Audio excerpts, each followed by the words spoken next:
Hello, my name is Michael Walsh. I'm a certified financial planner and partner at Avinsky & Katz Foldis Financial.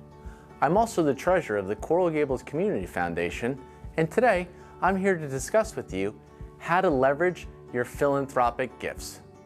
You see, just the fact that you want to give any money to not-for-profits, you are immediately having an impact on the lives of individuals and incredible organizations. So kudos to you, you are making an incredible step forward.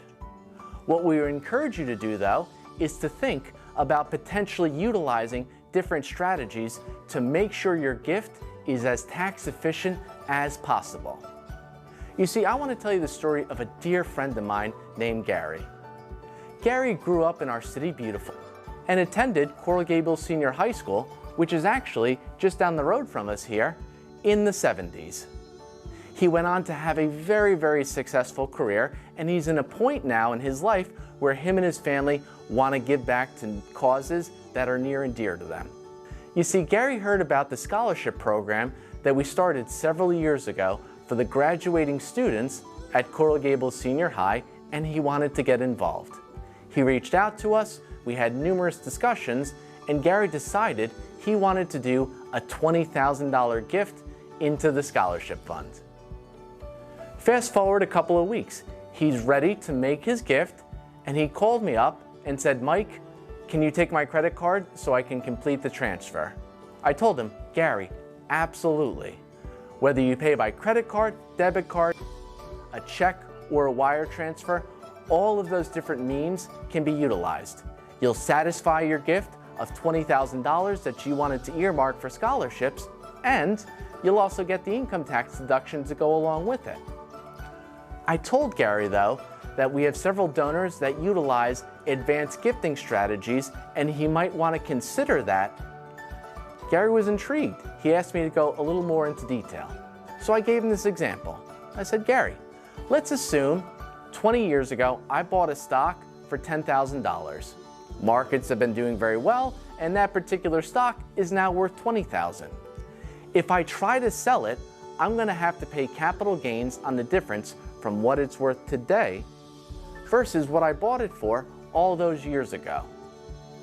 We consider that locked up capital, because as soon as you unlock the capital, in order to get access to the cash, you have to pay capital gains tax on the difference. What we told them some of our clients and our donors do is donate that stock directly to the charity.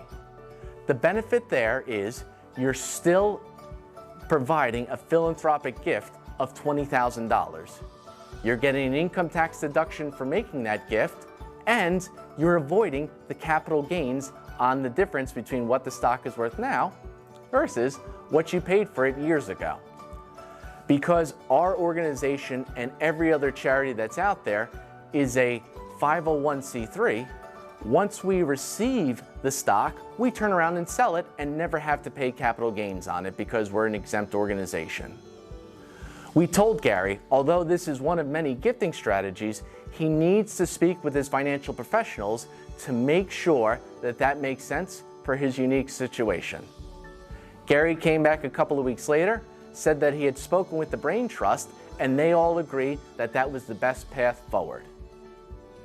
Again, the fact that you are even considering or have made a gift to charity, you are already a hero. All we recommend is that you think about being a hero in a little more tax efficient way if it makes sense for your circumstance. If you'd like to discuss this, please feel free to reach out to myself or Mary Snow, who is the president and CEO of our organization. We want to know about what is important to you, what objectives you would like to fulfill with your gift, and also discuss the different ways you can fulfill those objectives using one of the different strategies that's available. Thank you so much for your time today, and we really look forward to seeing you around our city beautiful.